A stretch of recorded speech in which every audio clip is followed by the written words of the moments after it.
తాకట్లో ఉన్న బంగారాన్ని విడిపించి ఆ రోజున మార్కెట్ ధర కట్టి మిగిలిన డబ్బును మీకు అందిస్తుంది కొమ్మూరి గోల్డ్.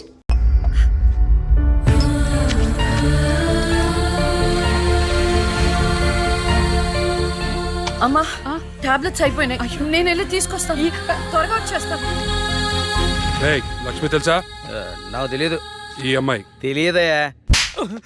చెప్పో. గాంధీనగర్ 2వ వీధిలో ఉంటారు సార్, అంతకుమించి నాకేం తెలియదు సార్. ఏమండి బీపీ టాబ్లెట్స్ ఆటమ్ 5 mg కొంచెం త్వరగా ఇవ్వరా?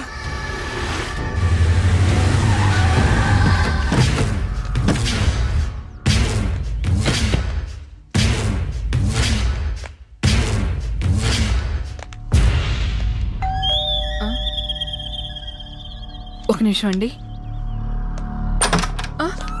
ఎవరండి? ఎవరు మీరు?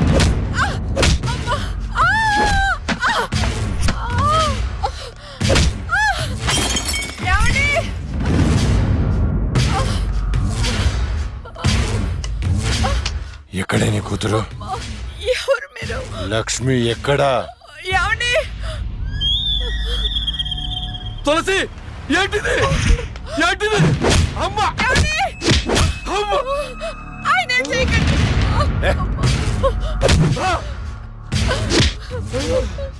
నీ కూతురు లక్ష్మి ఎక్కడా?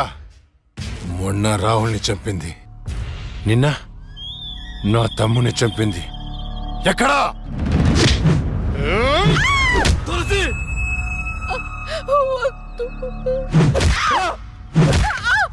చచ్చింది మళ్ళీ ఎలా బతికొచ్చింది? నేను నిజమే చెప్తున్నానండి, మమ్మల్ని ఏం చేయకండి. మా లక్ష్మి అప్పుడే చచ్చిపోయిందండి, మీరే కదా చంపేశారు.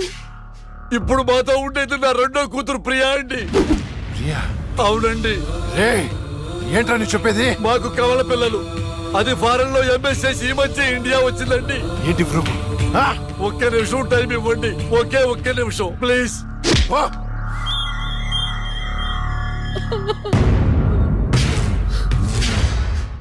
ఇది ప్రియా బర్త్ సర్టిఫికెట్ అండి. మీకు కావాలంటే లక్ష్మి డెత్ సర్టిఫికెట్ కూడా తెచ్చిస్తానండి.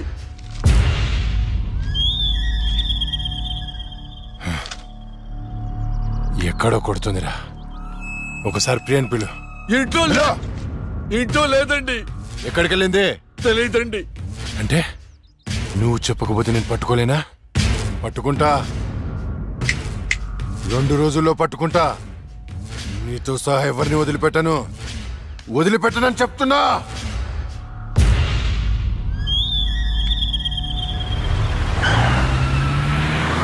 తులసి, ఏమండి? అమ్మా, నాన్న, అమ్మకి ఏమైంది? అయ్యో అమ్మా, నాన్న హాస్పిటల్ తీసుకెళ్దాం.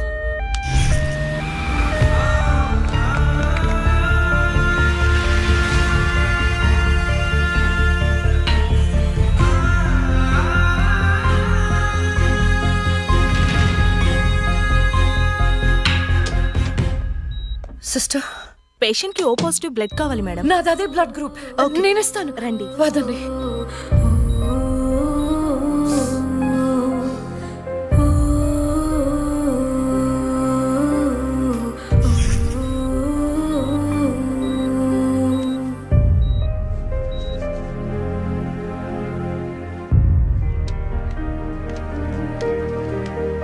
Lakshmi, nothing to worry, they are absolutely fine. అత్త, థ్యాంక్ యూ సో మచ్. మనకి లక్ష్మి ఒక్కతే కదండి అమ్మాయి. వాడికి లేని ప్రియా గురించి చెప్పారు, సర్టిఫికెట్ కూడా చూపించారు. అసలు మనకు 2వ అమ్మాయి లేదు కదండి. వాళ్ళ నుండి లక్ష్మిని కాపాడటానికి అబద్ధం చెప్పాను, లేని ప్రియను సృష్టించాను. వాడు రాక్షసుడండి. ఇప్పుడు నిజం తెలిసి మన లక్ష్మిని చంపేస్తే ఎన్నిసార్లు చంపుతాడమ్మా వాడు అక్కని? ఎన్నిసార్లు? అక్కేంటండి, ఇది మన లక్ష్మే కదా. అదే నాకు అర్థం కావటం లేదు. అక్కని చంపినోడిని ఎవరిని వదిలిపెట్టను. అక్కేంటండి, ఇది మన లక్ష్మే కదా. కాదు, మీ చిన్న కూతుర్ని. చిన్న కూతురు ఏంటమ్మా? నువ్వు మా లక్ష్మిలాగా వచ్చి మమ్మల్ని ఎందుకు మోసం చేస్తున్నావు? అయ్యో, నేను మోసం చేయట్లేదు నాన్న. అక్కని అన్యాయంగా చంపిన వాళ్ళకి శిక్ష వేసి న్యాయం చేస్తున్నాను. అంటే వాళ్ళిద్దరూ చెప్పింది కూడా నువ్వేనన్నమాట. అసలు లక్ష్మితో నీకేంటి సంబంధం? నీకు మాకు ఏమిటి సంబంధం? నాన్న, నేను లక్ష్మి చెల్లెల్ని, మీ చిన్న కూతుర్ని. చిన్న కూతురు ఏంటమ్మా? మాకున్నది ఒకటే కూతురు. కాదమ్మా, ఇద్దరు. ఒరే నాయనా, అది లక్ష్మీ బాంబురా. సీమ టపాకా ఇలా కాల్చకూడదు, ఇలా కాల్చాలి, ఇలా కాల్చాలి. నువ్వు బాంబులు కాల్చే ప్రయత్నంలో కాల్చుకోకూడని చోట కాల్చుకున్నావు అనుకో, ప్రాబ్లం పెద్దదైపోద్ది. సీమలో నాటు బాంబులు వేసిన చేతులు ఇవి. ఆఫ్టర్ ఆల్ లక్ష్మీ బాంబు కాల్చలేనా? ఏమండి, ఇతను సేవ నుంచి ఎందుకు వచ్చాడంట? పారిపోయి వచ్చావా? సీమ నుంచి పారిపోయి వచ్చావా? అమ్మా, తులసి, తులసి, ఏమైందండి? దేవుడా, మావిడికేం కాకుండా చూడు.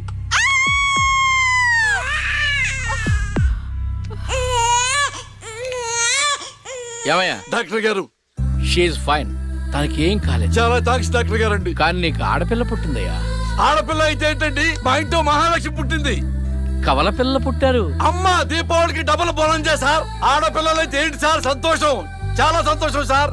కానీ ఒక పాపనే మేము రక్షించగలిగాం. రెండో పాప కడుపులోనే జాండీస్తో చనిపోయింది. నేను అక్కలాగే ఈ భూమి మీదకి వచ్చాను, కానీ నా దురదృష్టం పుట్టగానే చనిపోయాను. ఈ విషయం నా భార్యకు తెలియనివ్వకండి సార్. హాస్పిటల్లో అమ్మ వాళ్ళ ప్రాణాలతో అక్క, శ్మశానంలో ప్రాణాలు లేని నా శరీరాన్ని నాన్న కప్పెడుతుంటే నాకు ఏడుపొచ్చింది. ఆ వయసులో ఏం జరుగుతుందో నాకు అర్థం కాలేదు, కానీ ఆ దేవుడు నాకు అన్యాయం చేశాడని నాకు అర్థమైంది.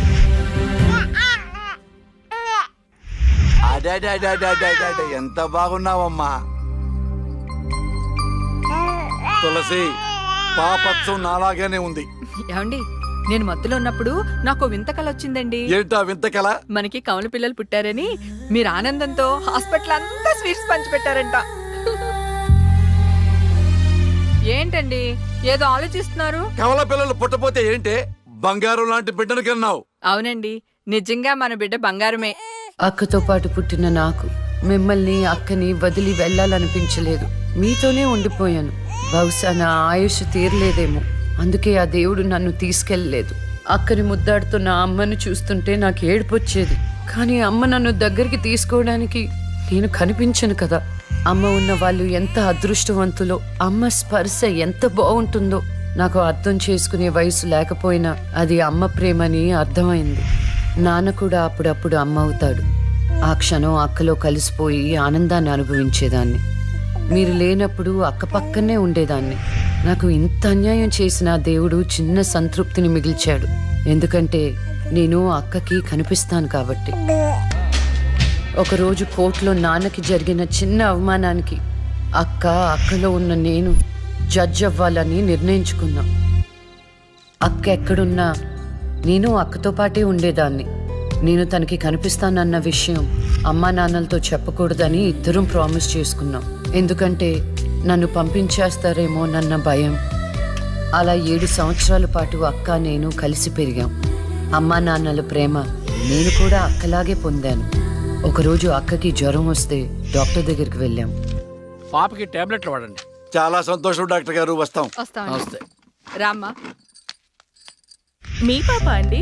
అవునమ్మా, ఎంత పెద్దదైపోయింది. మీ హాస్పిటల్లోనే కదా పురుడు పోశారు. ఉంటానమ్మా. ఆ తాగుబోతు డాక్టర్ ఆ రోజు తాగేసి పాపకు ఆపరేషన్ చేశాడు. పాపం ఆ పాప నరం కట్టయి చనిపోయింది. లేకపోతే ఆ పాపకి కవల చెల్లుండేది. ఇన్నాళ్ళు నాకు అన్యాయం చేసింది దేవుడు అనుకున్నాను, కాదు ఒక డాక్టర్. పాపా, నువ్వు ఈ టాబ్లెట్లు వేసుకుంటే అన్నీ తగ్గిపోతాయి నా బంగారం. కాదు నాన్న, యొక్క టాబ్లెట్ నాన్న, ప్లీజ్ నాన్న.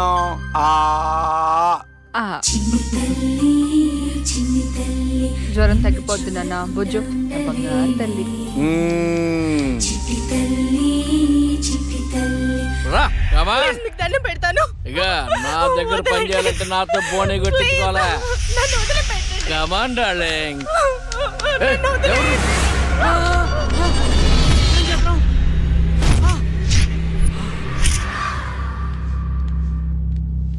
పాపా, పాపా, తులసి ఆ, పాప ఎక్కడా? అదే అర్థం కావట్లేదండి. ఎక్కడికి వెళ్ళింది?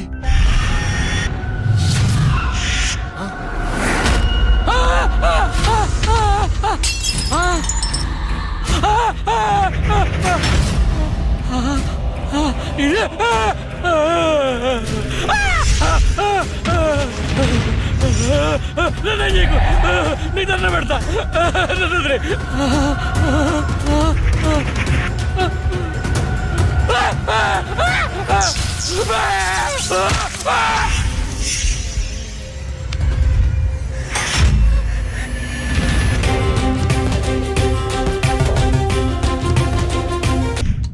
గురువు గారండి, మా అమ్మాయి లా పాస్ అయిందండి. ఇక నుండి మా అమ్మాయి పేరు లక్ష్మి కాదండి, లాయర్ లక్ష్మి. వావ్ పర్వాలేదయా, కోర్టు ముందు టీ అమ్ముతునే కూతుర్ని లాయర్ని చేశావు. Very good. ఇంతగా అమ్మాయి ఎక్కడా? లక్ష్మి,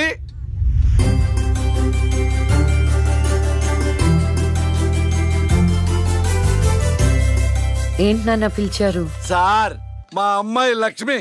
నమస్కారం అండి. అమ్మా నరసింహరావు గారని పెద్ద లాయరు. అవునా? వయసులోనా? కాదురా, మామూలుగా కూడా పెద్ద లాయరేనమ్మా. నేను మీ గురించి చాలా విన్నానండి. అంటే సాక్ష్యాలతో సంబంధం లేకుండా ఎలాగైనా కేసు మీ వైపు మలుచుకుంటారని విన్నాను. అదేనమ్మా లాయర్ తెలివితేటలు. అది సరే, ఇంతకీ నువ్వు సొంతగా ప్రాక్టీస్ చేద్దాం అనుకుంటున్నావా, లేక నాలాంటి వాడి దగ్గర అసిస్టెంట్ గా చేద్దాం అనుకుంటున్నావా? అంటే ఇంకొకరి దగ్గర చేస్తే వాళ్ళ ఇన్ఫ్లుయెన్స్ నా పైన పడుతుంది కదండి. అలా కాకుండా డైరెక్ట్ గా ప్రాక్టీస్ చేద్దామని అనుకుంటున్నాను. నేను నాలా ఉండాలని. గుడ్. వాయిస్ దేముంది సార్, మనుషులు అందరి దగ్గర ఉంటుంది. లాయర్ కి ఉండాల్సింది ఆనెస్టీ, అది నా దగ్గర ఉంది సార్. హానెస్టీ, నిజాయితీ. చూద్దాం నీ నిజాయితీతో ఎన్ని కేసులు గెలుస్తావో. All the best. అమ్మా చూసావా, నువ్వు నోరు తెరిస్తే అవతల వాడు నోరు ఎలా మూతపడిందో, కోర్టులో కూడా ఎలాగ చంపేయాలా. నాన్న నాకు మంచి చాయ్ పెట్టి. ఏయ్, నా బంగారు తల్లికి మంచి చాయ్ రెడీ చేయరా. మా అమ్మాయి లాయర్ అయిందండి. శుభం. తన పేరుతో అర్చన చేయించండి. అలాగేనమ్మా. శుక్లాం భరధరం విష్ణుం శశివర్ణం చతుర్భుజం ప్రసన్నవదనం ధ్యాయేత్ సర్వ విఘ్నోపశాంతయే ఇష్టకామ్యార్థ ఫల సిద్ధిరస్తు.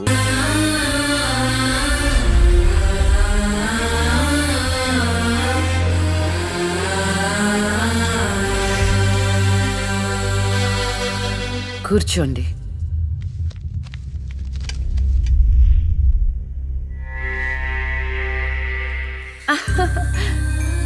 All the best. Proceed. Your honour, ఈ బోనులో ఉన్న రాజీవ్ అనే యువకుడు స్వయానా ఎమ్మెల్యే గారి ముద్దుల కొడుకు. వాళ్ళ నాన్నగారు అధికారంలో ఉన్నారన్న అహంకారంతో నడి రోడ్డు మీద ఒక యువతిని అందరూ చూస్తుండగానే తన కారులోకి లాగి మానభంగం చేశాడు. అంతేకాదు యువర్ ఆనర్, అదే కారుతో ఆ అమ్మాయిని గుద్ది చంపేశాడు యువర్ ఆనర్. ఈ ఘటన జరిగి 4 సంవత్సరాలు అవుతుంది. ఈ రాజీవే హంతకుడని అందరికీ తెలుసు, కానీ ఇంతవరకు నిందితుడికి శిక్ష పడలేదు your honour. Objection your honour. Objection sustained. Thank you. ఈ పేపర్లో, టీవీల్లో వచ్చిన వార్తల ఆధారంగా శిక్షిస్తూ పోతే జైళ్లు నిండేవి యువర్ ఆనర్. ఈయన క్లయింట్ ఎమ్మెల్యే గారి కొడుకు అవటం వలన అతన్ని రాజకీయంగా దెబ్బ కొట్టాలనే ఉద్దేశంతో ఈ ప్రతిపక్షాలన్నీ ఏకమై ఈ ఛానళ్ల వాళ్ళతో కలిసి పనిన కుట్ర మాత్రమే ఇది. ఈ రాజీవ్కి చనిపోయిన అమ్మాయికి ఎలాంటి సంబంధమూ లేదని తమరికి విన్నవించుకుంటూ అతన్ని నిర్దోషిగా భావిస్తారని ఆశిస్తున్నా. That's all your honour. Objection your honour. ఇలాంటి వాళ్ళకి శిక్ష పడకపోతే ఎంతో మంది అమ్మాయిలు బలైపోతూనే ఉంటారు. నేను ఇదివరకు ఎన్నో సాక్ష్యాలను కోర్టులో ప్రవేశపెట్టడం జరిగింది యువర్ ఆనర్. దయచేసి మానవతా దృక్పథంతో ఆలోచించి జడ్జిమెంట్ ఇవ్వండి.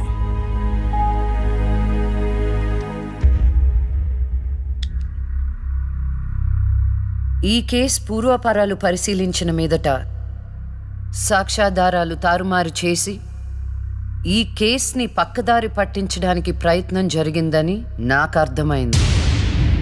సాక్ష్యం లేకపోవచ్చు, కానీ కారణం లేకుండా ఏ ఆడపిల్ల తల్లిదండ్రులు మా అమ్మాయిని మానభంగం చేశారు, చంపేశారు అని కోర్టు మెట్లు ఎక్కరు. కానీ ఈ తల్లిదండ్రులు 4 సంవత్సరాలుగా కోర్టు మెట్లు ఎక్కుతూనే ఉన్నారు. ఈ రోజు వరకు న్యాయం కోసం తిరిగి తిరిగి అలసిపోయిన వాళ్ళ కాళ్ళకి నా తీర్పు కోసం ఎదురు చూస్తున్న వాళ్ళ కళ్ళకి విశ్రాంతి ఇవ్వాలని నిర్ణయించుకున్నాను. ఇక్కడున్న ప్రత్యక్ష సాక్ష్యాలను రాతపూర్వకంగా సాక్ష్యాధారాలని స్వీకరించండి.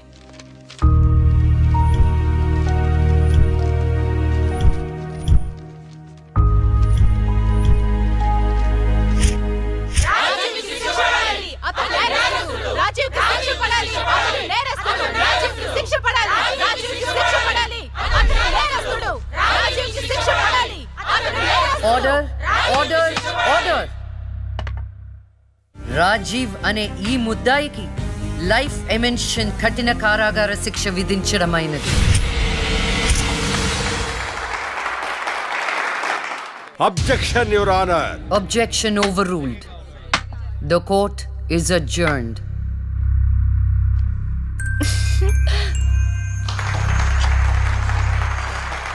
ఏమే, కొత్తగా వచ్చింది అంటే ఏ సీమ టపాకాయో సిసింద్రియో అనుకున్నాం.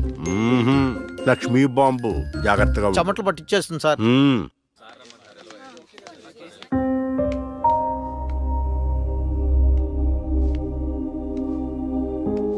హలో హలో, అందరూ ఒకే దగ్గర ఉన్నారు. ఏంటి స్పెషల్?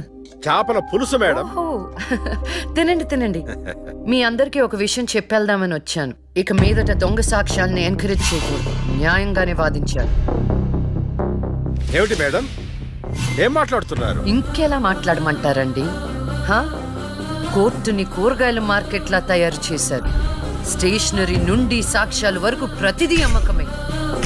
మర్డర్ కేసుకో రేటు, దొమ్మి కేసుకో రేటు, రేప్ కేసుకో రేటు. చిచి, చెప్పుకుంటేనే సిగ్గుచేటు. సంపాదించుకుంది చాలు. ఇక అన్నీ మారాలి. అన్నీ మారతాయి. ఇక నుండి దొంగ సాక్ష్యాలు చెప్పేవాళ్ళు కోర్టు సరౌండింగ్స్ లో కూడా కనిపించడానికి వీల్లేదు. ఎవడైనా కక్కుర్తిపడి డబ్బు కోసం దొంగ సాక్ష్యాలతో కేసుని గెలిపించుకోవాలని చూస్తే వాళ్ళని కూడా నేరస్తుల బోన్లో నిలబెడతా. శిక్షలో షేరింగ్ ఇప్పిస్తా. ఇక నుంచి న్యాయం గెలవాలి. న్యాయమే గెలవాలి. న్యాయమే గెలవాలి. న్యాయమే గెలవాలి. న్యాయమే గెలవాలి. ప్రశాంతంగా ఉన్న అక్క జీవితంలో ఒకరోజు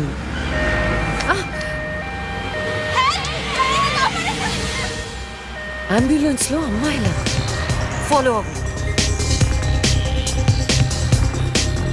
జాగ్రత్త.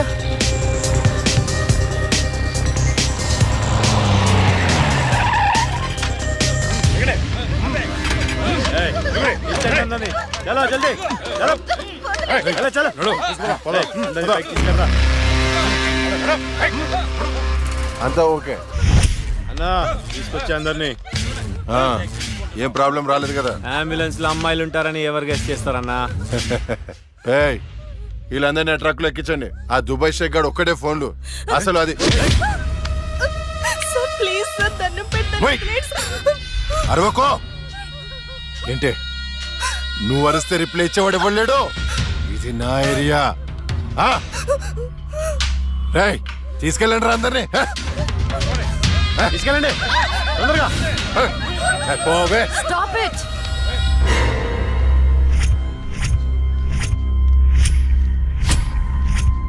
ఇవ్వచ్చువే నువ్వు. అది తర్వాత. హాస్పిటల్ కి వెళ్లాల్సిన బండి ఇక్కడికి వచ్చిందేంటి? ఏంటి పాప క్లారిఫికేషన్ కావాలంట? రేయ్, ఇచ్చేయండి రా. అమ్మాయే కదా అని అలుసుగా చూస్తున్నారేమో. లక్ష్మి, జస్టిస్ లక్ష్మి ఆవేశపడి అటాక్లు చేశారో ఆక్సిజన్ ఆగిపోద్ది. Arrest him.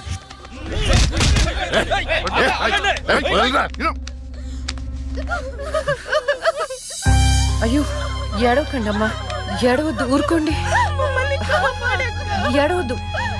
వీళ్ళని స్టేట్ హోమ్ కి తీసుకువెళ్ళండి. వీళ్ళ పేరెంట్స్ ఎవరో కనుక్కొని వాళ్ళకి అప్పచెప్పండి. నిన్న స్వామీజీ దగ్గరికి వెళ్తే నా టైం బాగుందన్నాడు. ఏంటి ఇలా జరుగుతుంది? అమ్మాయిల అక్రమ రవాణా కేసు మినిమం 10 సంవత్సరాలు శిక్ష పడుతుంది. నిన్ను శిక్ష ఎన్నేళ్లు పడుతుందని అడగట్లేదు. నన్ను శిక్ష నుంచి తప్పించగలవా అని అడుగుతున్నా. తప్పించడానికి అక్కడ ఉంది ఎవరు? ఎవరు? లక్ష్మీ బాంబ. అంతేగా? చాలా కరెక్ట్ ఇన్ఫర్మేషన్ చెప్పావు నాయన. నా కేసు వాదిస్తే నువ్వెంత డబ్బు అడిగితే అంత ఇస్తాను. వాదిస్తాను, కానీ గెలుస్తావనే నమ్మకం మాత్రం లేదు. కానీ నువ్వు గెలవాలి. నువ్వు గెలవాలి అంటే లక్ష్మి నీకు ఫేవర్ గా జడ్జిమెంట్ చెప్పాలి. ఇదే నేను నీకు ఇచ్చే సిన్సియర్ సజెషన్. వస్తా ఏమయ్యా, వస్తా.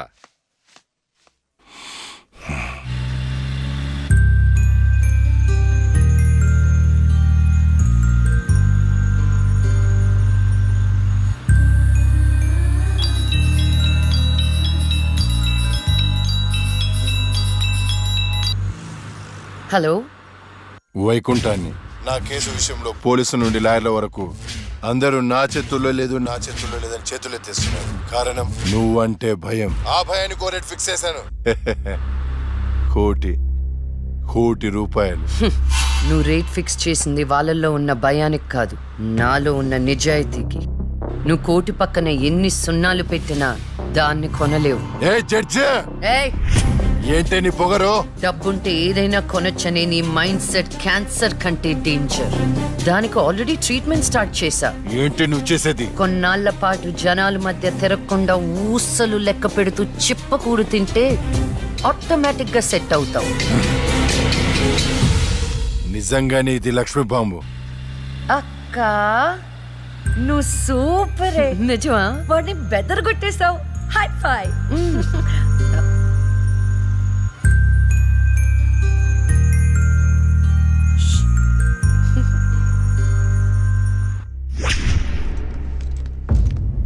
కంటిన్యూ. అంత మాత్రానికి నా క్లయింట్ని నేరస్తుడు అనడం భావ్యం కాదు. పట్టుబడిన 10 మంది అమ్మాయిలు ఇచ్చిన స్టేట్మెంట్ ఆల్రెడీ మీకు సబ్మిట్ చేశాం.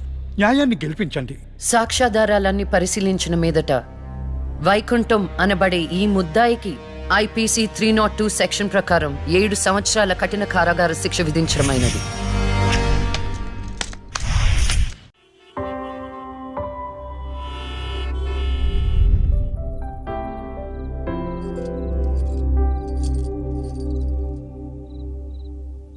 టంటడైన్, భలే ఉన్నావక్క. ఏంటోనే భయం వేస్తుంది. జస్టిస్ లక్ష్మికి పెళ్లి చూపులంటే భయమా? అంతే మరి. నువ్వు కూడా నాతో రావే. నువ్వే, అది నీ పర్సనల్ ఇష్యూ, నువ్వే చూసుకో. అంతేనా? నీకేంటక్క, నా దిష్టి తగిలేటట్టుంది. నువ్వు బంగారం.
పురిటి నొప్పులు అనుభవించినంత సేపు నన్ను ఈ భూమి మీద ఉంచలేదు. పుట్టగానే చంపేశావు. పోనీలే, అక్క పుట్టింది. అమ్మ నాన్నకి ఒక్కగానొక్క కూతురు అనుకున్నా. వాళ్ళైనా ఆనందంగా ఉంటారని ఆశించాను, కానీ దాన్ని కూడా చంపేశావు.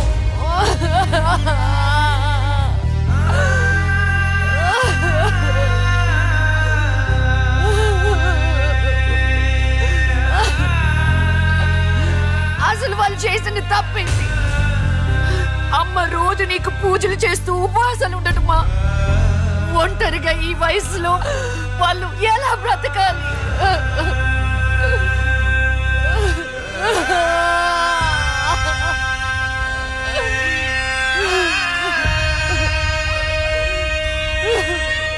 అక్కకు జరిగిన అన్యాయం చూసి తట్టుకోలేకపోయాను. పాపం ఆ దేవుడు కూడా చలించిపోయాడేమో. చిన్న వరం ఇచ్చాడు. అప్పుడప్పుడు అక్క శరీరంలోకి వెళ్ళే నేను శాశ్వతంగా తన శరీరంలో ఉండిపోయాను.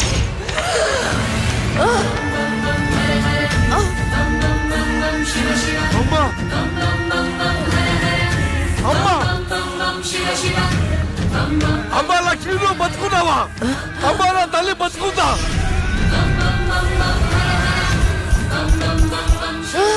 అమ్మా అమ్మా మీకేం కాలేదు కదా? నాకేం కాలేదు, నువ్వు పదమ్మా.